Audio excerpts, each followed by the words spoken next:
नमस्कार दोस्तों, आज हम आपके साथ एक ऐसी हैरान करने वाली कहानी लेकर आए हैं जिस घटना को सुनने के बाद हर कोई यही सोचता है कि आखिर कैसे इंसान की कमजोरी उसे खुद ही बर्बाद कर देती है। दोस्तों, कानपुर के औरैया में राष्ट्रीय राजमार्ग से सटे हुए एक गांव में एक बहुत ही खूबसूरत महिला सोनाली रहा करती थी। इस औरत की उम्र लगभग 30 साल की थी। उसकी शादी हुए 5 साल हो चुके थे। सोनाली का पति रघुनाथ दिल्ली में एक एक्सपोर्ट कंपनी में काम करता था। वो वहां पर कटिंग मास्टर था। रघुनाथ अच्छा खासा कमा लेता था और इसीलिए वो सोनाली को हर महीने अच्छे खासे पैसे भेज दिया करता था। सोनाली के पास पैसों की कोई कमी नहीं थी। साड़ी, कपड़े, गहने सब कुछ उसके पास थे। और फिर सोनाली के ससुराल वाले यानी उसके सास ससुर भी उसके साथ ही रहते थे। सोनाली अपने सास ससुर का अच्छे से ख्याल रखती थी और वो रोज दिन भर घर के कामों में ही बिजी रहती थी। सास ससुर की सेवा करना और फिर रात को अपने पति से घंटों फोन पर बात करना, हंसी मजाक करना और उसके बाद सो जाना। और ये सब कुछ सोनाली का रोज का दिनचर्या था।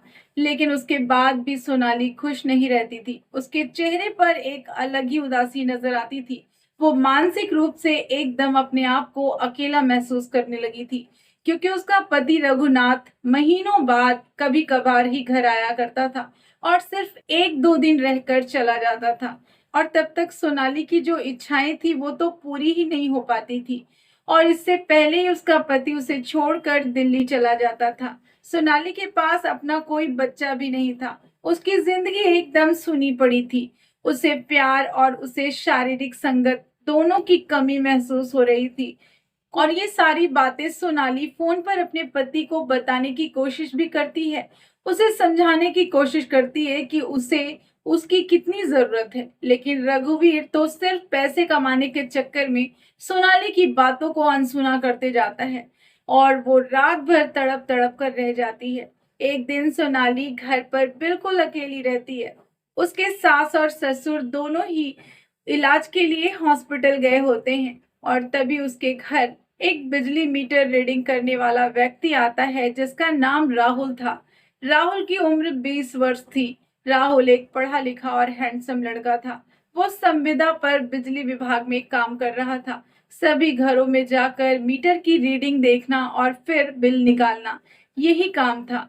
और जैसे ही राहुल सोनाली के घर आता है, सोनाली जैसे ही उस लड़के राहुल को देखती है, राहुल भी सोनाली को देखता है, बस देखता ही रह जाता है।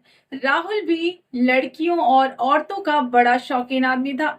उसकी कई गर्लफ्रेंड थी और कई भाभीियों से भी उसकी अच्छी जान पहचान थी। राहुल के फोन पर ज्यादातर औरतों का ही नंबर था। वो हमेशा उनके साथ फोन पर ही लगा रहता था, हंसी मजाक ठिठोली यही करता रहता था। और जैसे ही राहुल अपने सामने सोनाली को देखता है, उसके भी अरमान जाग जाते हैं। वो सोचता है कि काश ये भाभी जी भी मुझे अपना देवर बना लें तो बस मजा ही आ जाएगा। और फिर राहुल कहता है कि भाभी जी, क्या आप अपना रीडिंग देंगी? और सोनाली कहती है कि घर पर तो कोई नहीं है, आंगन में मीटर लगा हुआ है, आप चलकर खुद ही ले लीजिए। यही मौका तो राहुल को चाहिए था। वो अंदर जाता है और बिजली का मीटर चेक करता है, रीडिंग निकालता है, बिल देता है और कहता है कि एक ग्लास पानी भी मिल जाता तो अच्छा था।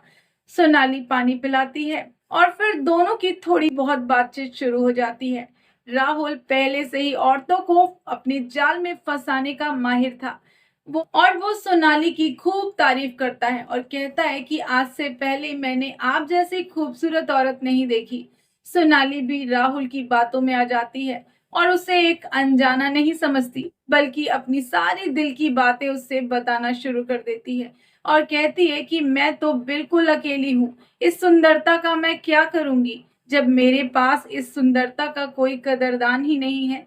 इतना सुनते राहुल तुरंत ही समझ जाता है कि आखिर ये कहना क्या चाहती है। और तब वो कहता है कि भाभी जी, अगर आप चाहे ना तो मैं आपको इस दुख से बाहर निकाल सकता हूँ। और फिर दोनों एक दूसरे का फोन नंबर लेना देना करते हैं। राहुल अपने हाथ को आगे बढ़ाता है और प्रियंका को पकड़ने की कोशिश करता है, लेकिन प्रियंका तभी उसको झटका देती है और तब प्रियंका कहती है कि ये आप क्या कर रहे हैं, ये सब कुछ गलत है, आप मुझे गलत समझ रहे हैं, मैं वैसी नहीं हूँ। राहुल भी डर जाता है और वो प्रियंका का हाथ छोड़ देता है। और कहता है कि मैं चलता हूँ, अगले घर भी मुझे रीडिंग निकालने जाना है। राहुल वहां से चल देता है। लेकिन दोस्तों, अब प्रियंका बुरी तरह से बेचैन हो जाती है। किसी ने उसकी दुखती रग पर हाथ रख दिया था। अब वो बार बार वही नजारा याद करती है जब राहुल ने उसे छुआ था। और प्रियंका बार बार उसी को महसूस करने लगती है और वो बुरी तरह से बेचैन हो उठती है। अब उसे संतुष्टि चाहिए था जो उसे नहीं मिल पा रहा था। और तुरंत ही प्रियंका को कुछ समझ में नहीं आता, वो राहुल को फोन लगा देती है और कहती है कि राहुल, क्या तुम अभी मेरे घर आ सकते हो? बहुत जरूरी बात करनी है। राहुल कहता है कि 2 घर की रीडिंग बची है, मैं निकाल कर तुरंत आपके घर पहुंचता हूँ। राहुल को अंदाजा लग गया था कि प्रियंका का मकसद क्या है और इसीलिए राहुल प्रियंका के घर जाने से पहले ही दवाई की दुकान पर पहुंचता है। वहां से वियाग्रा यानी कि शक्तिवर्धक गोलियां खरीदता है और फिर प्रियंका के घर पहुंच जाता है। फिर दोस्तों, जैसे ही राहुल प्रियंका के घर पहुंचता है, राहुल को देखकर प्रियंका उसे अपनी तरफ खींच लेती है। प्रियंका के मन में अजीब सा बदलाव आ चुका होता है। उसके सर पर एक सनक सवार हो रखी थी। उसे अब सिर्फ अपनी इच्छाओं को पूरा करना था। हर हाल में राहुल भी प्रियंका को प्यार देने लगता है और फिर राहुल उसके साथ वक्त बिताना शुरू कर देता है। और राहुल उस दिन 2 से 3 बार प्रियंका के साथ संबंध बनाता है। प्रियंका भी राहुल का पूरा साथ देती है। प्रियंका बार बार यही कहती है कि मुझे कभी किसी ने इतना प्यार नहीं दिया। और जब दोनों की इच्छाएं संतुष्ट हो जाती हैं, तब प्रियंका को याद आता है कि कहीं उसके सास ससुर दोनों घर वापस तो नहीं आ गए। वो घबरा जाती है और राहुल से कहती है कि तुम यहाँ से जल्दी जाओ, वरना अगर किसी ने देख लिया ना तो बहुत बदनामी होगी। राहुल वहां अपने कपड़े पहनता है और जल्दी ही वहां से निकल जाता है। दोस्तों, अब ये सिलसिला लगभग रोज का बन गया था। जब भी मौका मिलता, प्रियंका राहुल को कॉल लगा देती और राहुल भी अपना सारा काम धाम छोड़कर प्रियंका की जरूरत को पूरा करने के लिए, अपनी इच्छाओं को पूरा करने के लिए पहुंच जाता। और अब तो प्रियंका को यही लग रहा था कि ये सब कुछ कितना अच्छा चल रहा है। पति रघुनाथ, वो तो इतना दूर रहता है, उसे तो कुछ पता चलेगा ही नहीं। और प्रियंका ये भी सोचती है कि वैसे भी मेरा पति कभी भी मुझे इतना संतुष्ट नहीं कर पाता था जितना कि राहुल करता है। और अब प्रियंका पहले से भी ज्यादा खूबसूरत लगने लगती है। वो काफी खुश नजर आती है क्योंकि अब तो उसकी सारी की सारी इच्छाएं पूरी हो रही थी और वो धीरे धीरे अपने पति को, उसकी यादों को भी भूल रही थी। और अब जब भी प्रियंका का पति रघुनाथ उसे कॉल करता और तब प्रियंका उसे टालती और कहती कि अभी मैं बिजी हूँ, बाद में बात करती हूँ। रघुनाथ को लगता है कि प्रियंका आखिर बार बार इस तरह से मुझे इग्नोर क्यों कर रही है। पहले तो वो मेरा फोन का इंतजार किया करती थी, एकदम बेचैन रहती थी, लेकिन अब अचानक से क्या हो गया है? फोन पर वो बात करने से भी कतरा रही है। और तब प्रियंका का पति रघुनाथ दिल्ली से घर वापस लौटने का फैसला करता है और वो अगले ही दिन ट्रेन पकड़कर घर वापस आता है। सामने जैसे ही प्रियंका उसे देखती है, उसे कोई भी खुशी नहीं होती। प्रियंका तो उसे देखकर और ज्यादा परेशान हो जाती है क्योंकि उसे लगता है कि अब उसका और राहुल का मिलना हो ही नहीं पाएगा। दोस्तों, अब प्रियंका काफी बेचैन थी। उसे लग रहा था कि कहीं उसके पति को कुछ पता न चल जाए।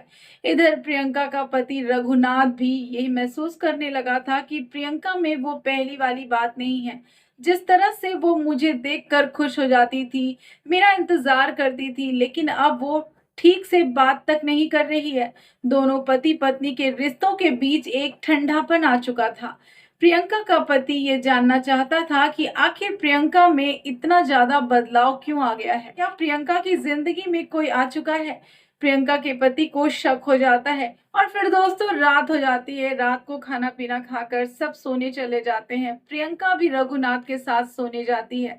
रघुनाथ प्रियंका से कहता है कि मुझे तुम्हारे साथ संबंध बनाना है, लेकिन प्रियंका इस बात के लिए साफ इनकार कर देती है और कहती है कि मेरे सर में बहुत तेज दर्द है, मैं ऐसा नहीं कर सकती। और तब रघुनाथ प्रियंका से कहता है कि मैं वापस दिल्ली जा रहा हूँ, बहुत जरूरी है, मैं कल सुबह ही निकल जाऊंगा। इस बात को सुनने के बाद प्रियंका कुछ भी नहीं पूछती और मुंह घुमाकर सो जाती है। रघुनाथ प्रियंका के साथ संबंध बनाने की लाख कोशिशें करता है, लेकिन प्रियंका उसे बार बार रोक देती है और कहती है कि आज उसकी तबीयत ठीक नहीं है। और उसके बाद उसके पति को बहुत बुरा लगता है। तब उसका पति सोचता है कि जरूर कुछ न कुछ तो है, मुझे पता करना ही पड़ेगा। और फिर दोनों उस वक्त तो सो जाते हैं। दोस्तों, फिर सुबह उठते ही रघुनाथ दिल्ली की ट्रेन पकड़ने के लिए रवाना हो जाता है। लेकिन दोस्तों, सच्चाई ये थी कि ये सब कुछ एक नाटक था। उसे दिल्ली नहीं जाना था। उसने तो अपनी पत्नी के बारे में जानने के लिए कि आखिर ऐसा क्या हुआ है जो वो उससे इतनी दूरी बना रही है। और तब रघुनाथ अपने ही घर के आगे अपने एक दोस्त की कन्फेक्शनरी की दुकान पर बैठ जाता है और कहता है कि मैं आज यहीं बैठूंगा, मेरा मन घर पर नहीं लग रहा है। और दोस्तों, वो वहां से अपने घर पर पूरी तरह से नजर बनाए हुए था। और इधर दूसरी तरफ बेचैन सोनाली अपने पति के घर से निकलते ही तुरंत ही राहुल को फोन लगा देती है और बताती है कि मेरा पति दिल्ली चला गया है, तुम जल्दी आओ, मैं तुमसे मिलना चाहती हूँ। 4 दिनों से मैं बेचैन हूँ, मुझे तुम्हारी जरूरत है। राहुल भी जल्दी ही तैयार होकर सोनाली के घर पहुंच जाता है।